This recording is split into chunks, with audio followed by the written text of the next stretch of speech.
The COBRA technique. That's what I call this. It's something I developed when I was starting to play as a child, play Boogie Woogie, and I would be hired for parties and things.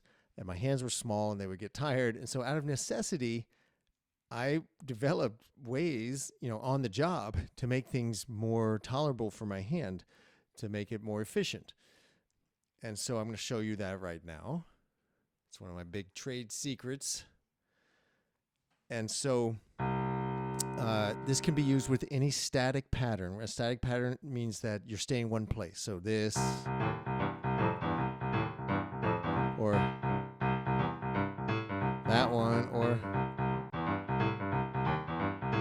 that one. Even something like a Jimmy Yancey, or like the New Orleans stuff.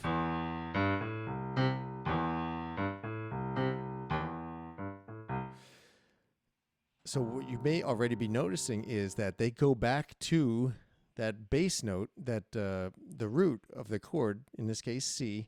They keep going back throughout the pattern, right? As you return to that note a lot. And so I never play that note like this with my pinky. I never play this because I would get very tired coming down on it like this, on the tip. Instead, I play with the whole side of my hand because we're returning so much. That allows me to rotate, right? So this rotation already, now I'm using bigger muscles than just my fingers. So I'll play the bottom note right there, actually. Right there on my fifth finger. That's where I contact the key. Okay, so let's learn this pattern. This is a classic Albert Ammons left hand.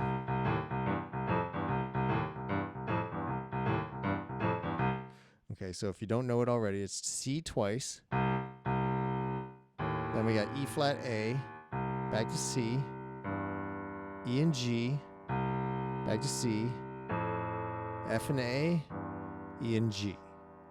Okay, so the F and A, I use my second finger. E and G, I use my third finger. Okay, so this is a good pattern to kind of learn this technique, but you can use it with simpler patterns or any pattern. So what I'm going to do, what I like to teach my students to do is hold this C just with the weight of your arm. You don't have to push on it. Just let your arm hang on this C. Then you're going to go to E flat A. Those are the next notes. And come back to that C. So you see I'm holding that down. And at the end of this motion, I'm actually curling my fingers like this, which helps push me back. It's not really something you can practice slowly because it won't push you back. You got to kind of just, I think of it as whipping or like a snake, as striking, and it comes right back out of the way. And I'm using my wrist to bring me back too. Like I touched something really hot. I'm coming right back. Now let's go to the next one, the E and G. E and G, come back. Try that for a while. Now we go to the next one, F and A.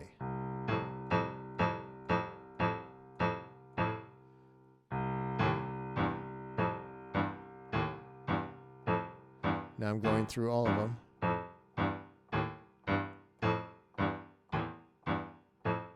Right, I'm going E flat A, E G, F A, E G, but each time returning to this neutral wrist position where my thumb is basically pointing straight up.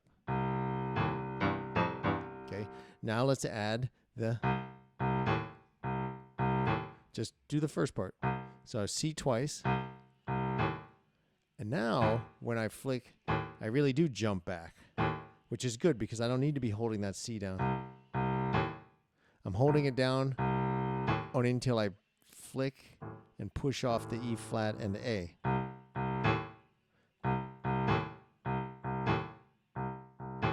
So it looks like I'm just going like that, right? It's happening so fast, but that's what it is. So I'd say try it at a fairly fast, however fast you can move, and that will get faster over time.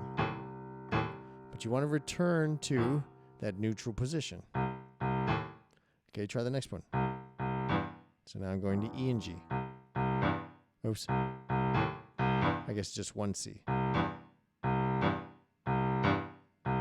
Then go to F. Let's do that one. Now let's try, since that's what the actual bass line does, F, A, E, G.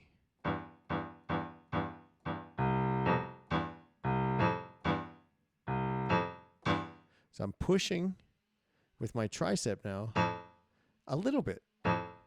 That's the beauty of this, is that you have a lot more muscle groups involved, so none of them have to do so much work on their own. They all kind of just do a little work, and you add up the sum of pushing your arm down. Oops. You're pushing your arm, you're rotating your wrist, you're flexing your wrist, and then at the very end, you're flexing your fingers. So I'm push, rotate, whip my wrist down, and flex my fingers. Okay? That's why it's called the COBRA. Here's what it looks like with different patterns. Because, I don't know, cobras are cool, I guess. They're a cool snake. You know, G.I. Joe's enemy was called the COBRA. So even at a slower tempo,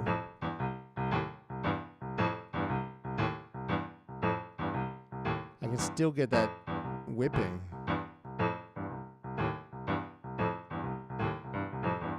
But it's preserved as I go faster.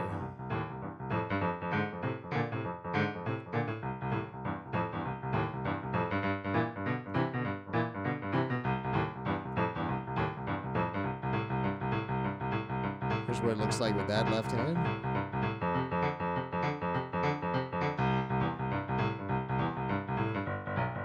There's that left hand. Here's another one.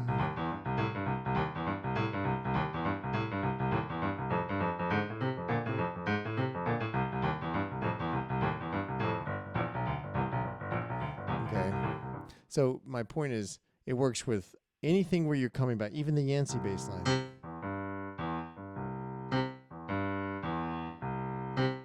Even something like that.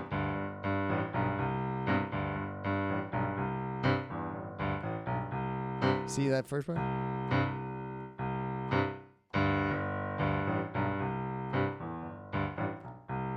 It just helps you get a lot of power with relatively little work.